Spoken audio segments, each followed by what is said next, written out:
Hey, it's Miss Keisha, and I am talking today about going 0 to 100 because that has been my problem for a hot second now. I don't know how y'all week has been going. I hope it's been going good, but mine has been rough, like real rough. Uh, I have been sick, hot, feeling like I'm going through menopause, getting hot flashes, angry, body hurt. Uh, you name it, I got it. And then everybody around me must have took a I shouldn't say this. I feel like everybody around me done took a stupid pill. And then I just be like, minding my own business, trying to act like I got some sense. And then somebody want to tee me off.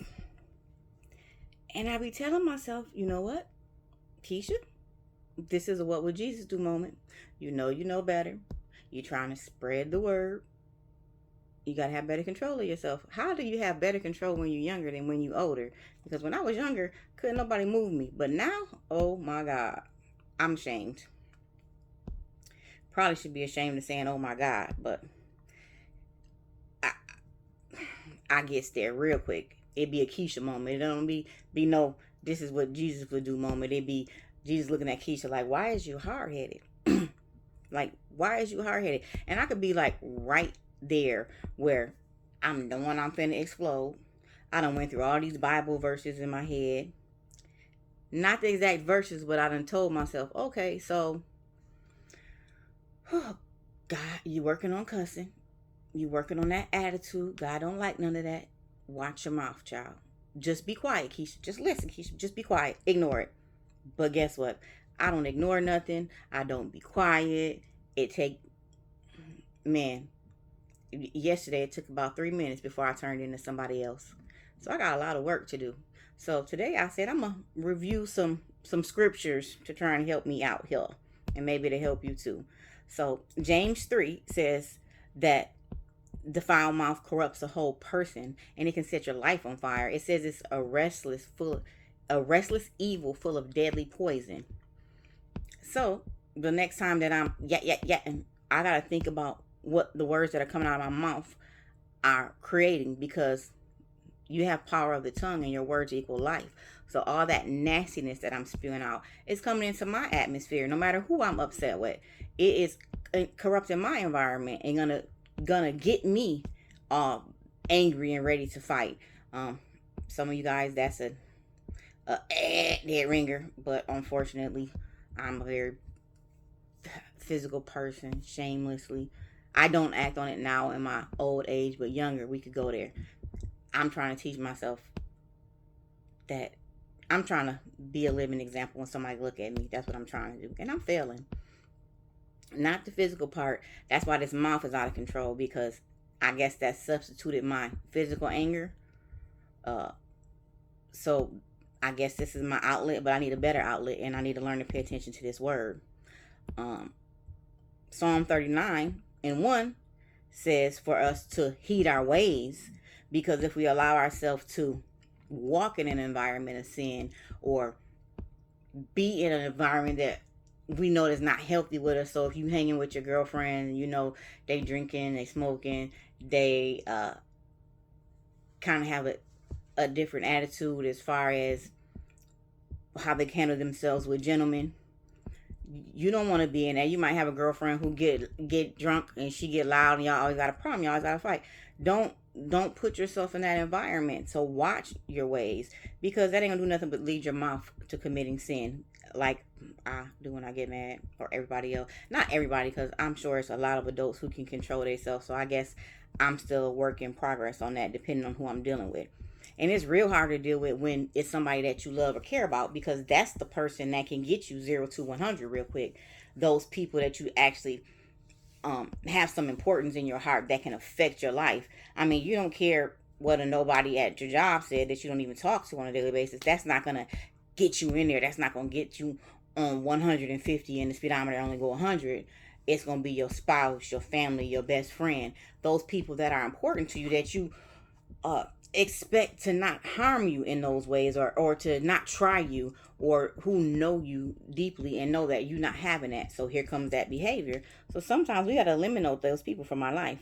Everybody can't go with you on your elevation, and that's the hardest thing to do, is to cut people off, especially those that you care for. Sometimes you can't run in that same circle because they want to keep running in the circle, and you trying to go to your left and go down that path and create that God done laid for you. So you cannot just keep following people.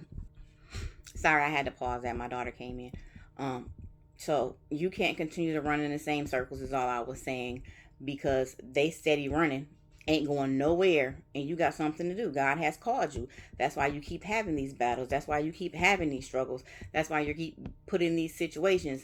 And I know for me personally that I've been put in a situation where I have to learn to control the things that are hardest for me. I have to conquer them. And once I conquer them, I'll probably move on to another challenge. And once I do this, I'll be able to aid somebody else in doing it. Right now, I'm not telling you that this works, but I found some scriptures for me that I'm going to try and be thinking of in my head and understanding how to apply to my life to watch my mouth. A lot of times, too, we're wasting time arguing with somebody that's just foolish. Proverbs 23:9 says to not speak in the hearing of a fool, because they're going to do nothing but despise you for the good sense you're trying to share with them. Some people want to say stupid. Ignorance is bliss. The reason that you keep having the same argument with them, honey, is because they don't want to hear it. The reason that you keep having the same argument with them and they keep making that same mistake is because they don't have enough sense to realize that they're doing something wrong. So therefore, they do not care. So who's being a fool now? You are.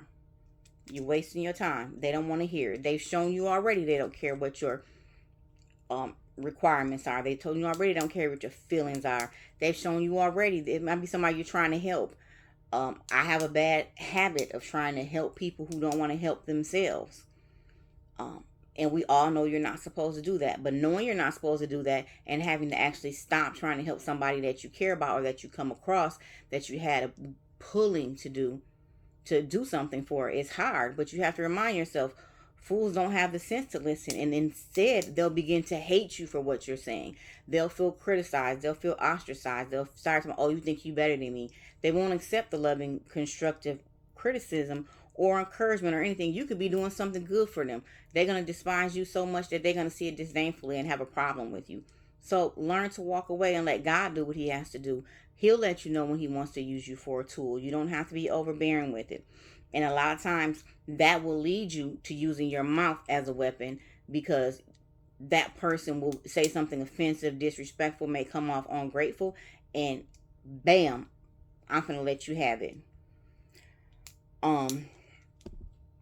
It says for us to refrain from anger because anger just leads to evil. It says that in Psalm 37. I'm not saying I don't like the Bible, period, but Psalms and Proverbs give us a lot of things that we can use in everyday life. Like, and it just plainly, clearly, you don't have to try and decipher it. It lets you know what you should be doing, what you shouldn't be doing, and what it leads to.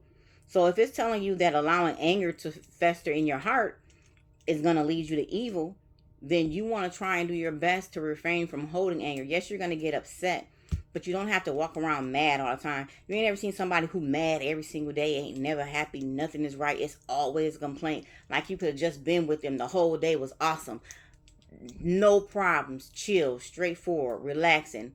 And then you hear them describing the day, or they over there with a scowl on their face all mad. And you're like, dude, you never happy. That's a fool.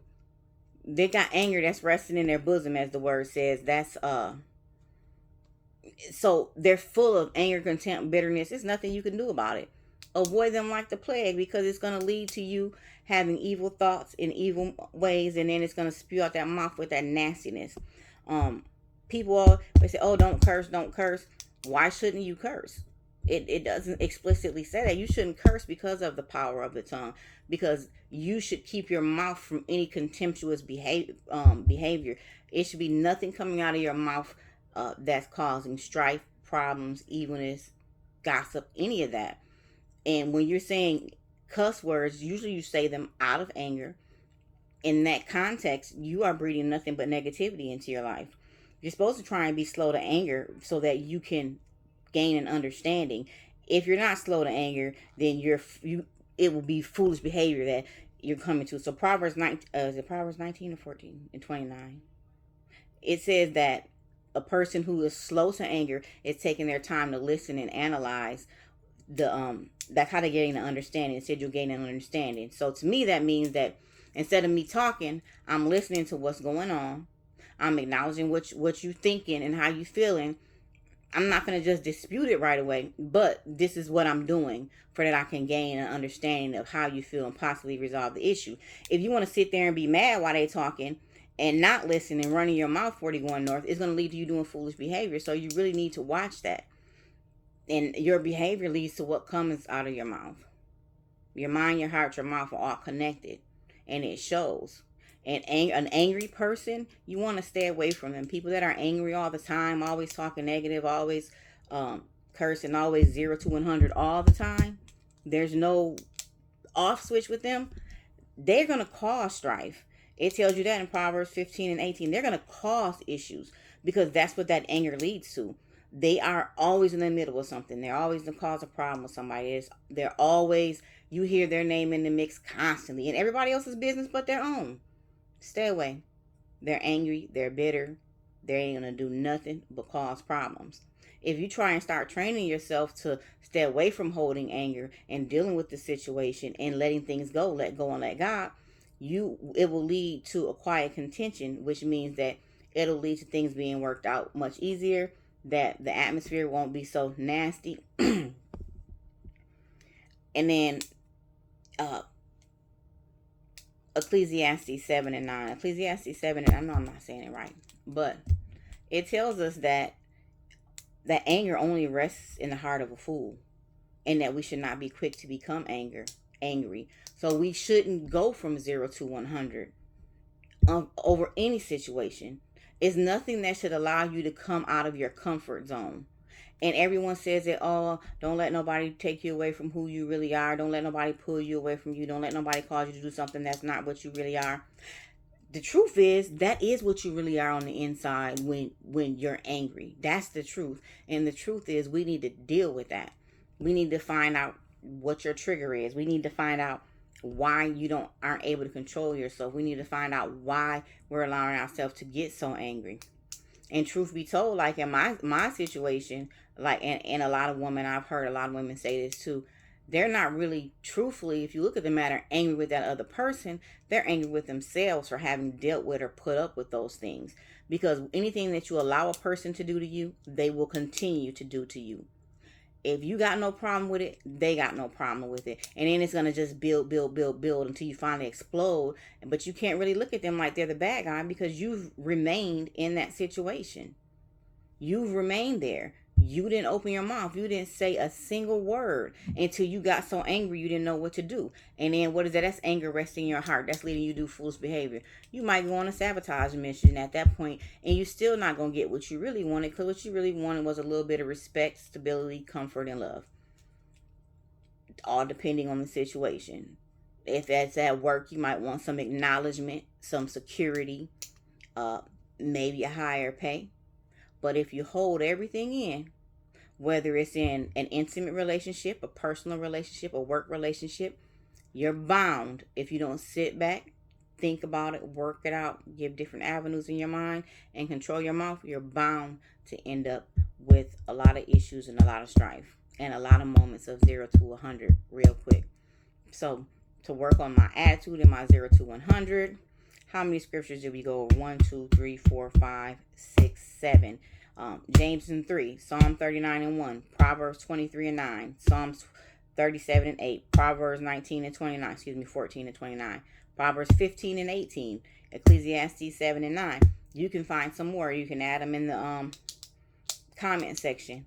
And if you have any advice for me that I can use to go preventing my anger in my mouth, please let me know.